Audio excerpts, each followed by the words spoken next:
In today's video, I'm going to teach you how to create a rule in Asana efficiently. Whether you're just starting with Asana or have been using it for some time, rules can help automate your tasks and streamline your workflow. By the end of this guide, you'll have a solid understanding of how to set up these rules from scratch. First, you'll need to navigate to Asana. If you're not already logged in, you'll be prompted to do so. Head over to the Asana login page, and here you'll enter your email address in the space provided.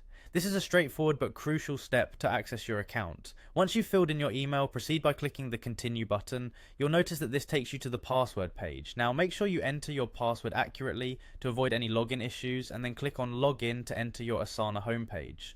On your homepage, you'll see various projects, or you might have a specific one in mind.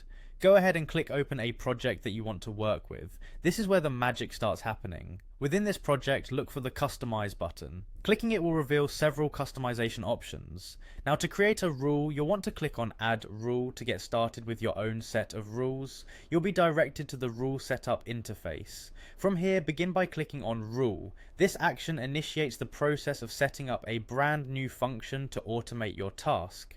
Next, you'll want to click on Create Custom Rule. This is an exciting step because you get to tailor the rule to fit your exact needs. Creating a custom rule involves defining what we call a trigger. Think of a trigger as a specific condition that, when met, starts the automation.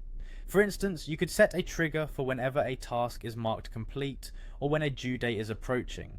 After setting your trigger, it's time to define the then condition. This defines what happens after the trigger is activated. You have a range of actions to choose from, such as moving tasks to a different section, updating task fields, or adding followers. Customize this to suit your workflow needs. Now once you've set both the trigger and condition, review your rule to ensure everything looks good. This is critical because an error could mean the rule won't work as intended. Finally, once you're satisfied, click on Publish Rule, and just like that, your rule is live, ready to start making your workday that much easier. That wraps up our short guide on creating a rule in Asana. We hope you found this process simple and clear.